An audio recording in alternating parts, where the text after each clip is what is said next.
You ask Tiger to calculate. This deals with linear inequalities with one unknown. The final result is x equal or greater than 57 over 7 equal or greater than 81 over 7. Let's solve it step by step. Group all constants on the right side of the inequality. Add 29 to both sides.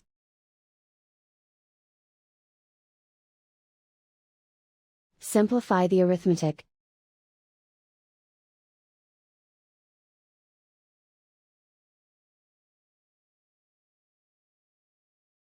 Isolate the x.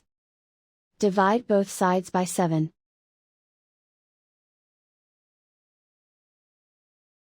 Simplify the fraction.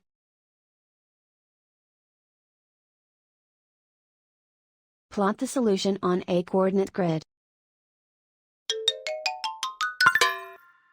And so the final result is x equal or greater than 57 over 7 equal or greater than 81 over 7.